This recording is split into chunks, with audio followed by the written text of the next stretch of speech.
Hi everyone, it's Luis again.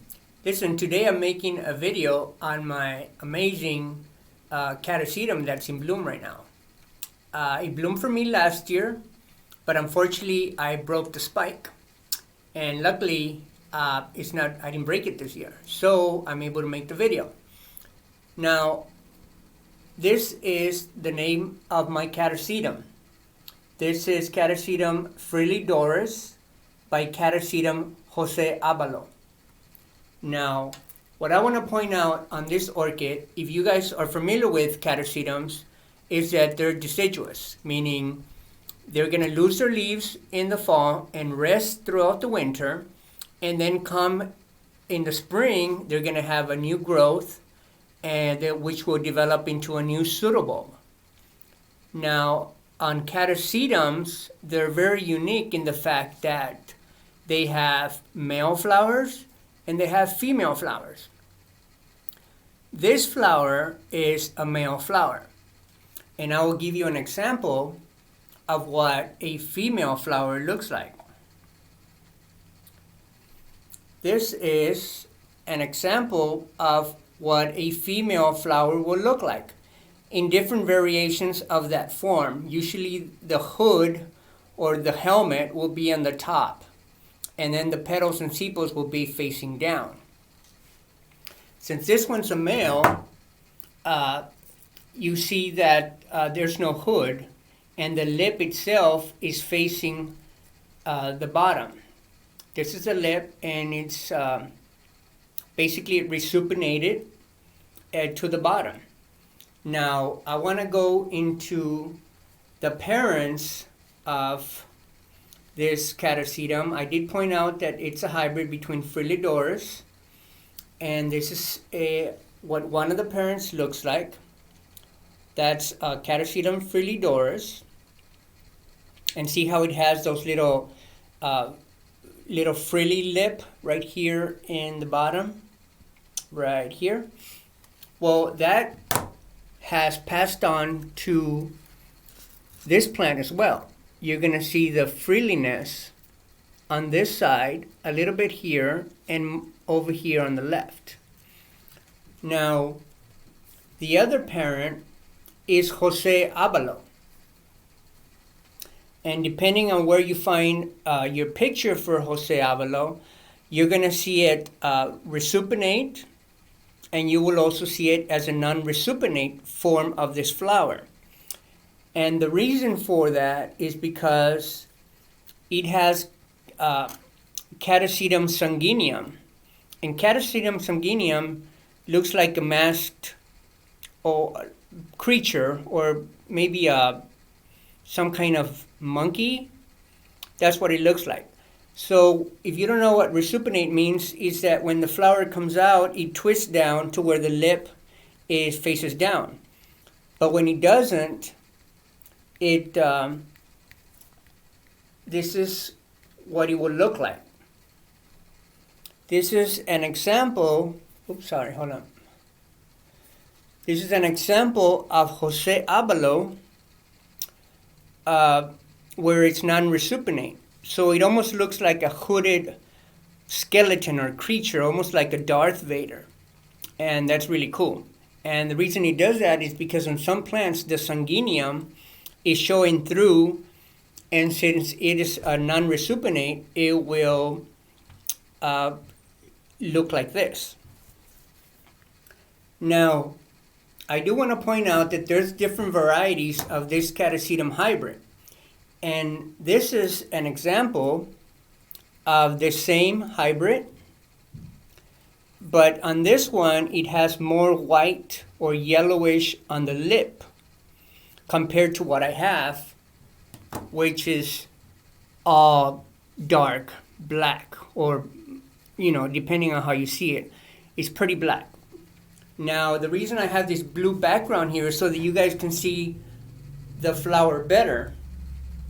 I'm going to move it to the black, and you're going to see how it almost blends in with the black. See, you can't really see the flower now, but when I put it over here, now you can see it better. Now, I want to point out that I do have it growing in what I consider my semi-hydroponic method, and I've explained this in other videos, is where I have the container. I have 2 holes here in the bottom, and then in the bottom I put a spacer. You could use lava rocks, you can use leca pellets. Right here I have a ornamental aquarium plant. It's just plastic, and it's filling out the bottom. And if you can see, as I move this from left to right, you're gonna see that the reservoir has the water right there. And then the second layer is bark, and in the top layer I have moss, and then I have some coconut husk in the top. So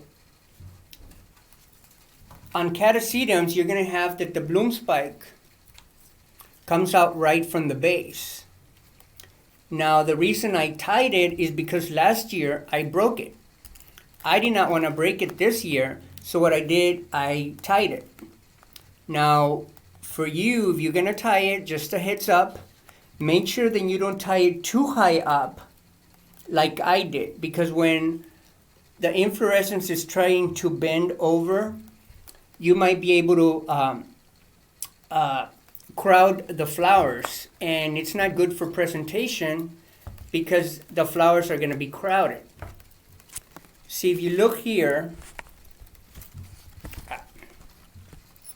right here, these two became crowded because, like I said, I tied it right here, which is real close to where the inflorescence bent. So that's why the flowers came out crowded. So if you're gonna stake the spike, I recommend you tie it lower, maybe right about where the first bract is. That way it cascades evenly and you don't have any crowding on your flowers. Now I have 9 flowers on this, and it's super, super fragrant. I walked in here, I have it in the orchid room, but I did have it in the greenhouse. And it's just overpowering, and it's, sometimes I feel lightheaded. It gives me like a little headache. So, this is what I'm going to show you guys. You guys know that the Catasetums have the little trigger mechanism on the flowers, and that's how it gets pollinated. So I will do a demonstration, just because these flowers have been sitting here for a while, and you will see how the pollinia shoots out from the plant. So what I'm going to do is activate it, and you're going to see it shoot up. I don't have time-lapse photography, so pay close attention because it's going to be very fast. Here we go. Ah, there you go. Did you see that? Wow. The pollinia is stuck on my tablet screen. You can't see it, but it's there. It's pretty funny. I would take a picture so that you guys can see real quick.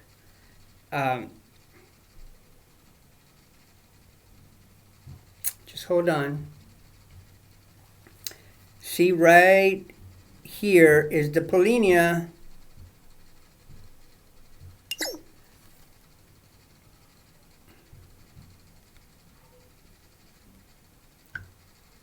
There you go. This is the picture of the pollinia, how it landed on my tablet. So there you go. That's my Catasetum. I hope you liked it. Like I said, I have 9 flowers. It's super fragrant. It's deciduous. It will lose the leaves right when it starts going into dormancy. Again, Catasetum hybrid. Hope you like my video. Bye-bye.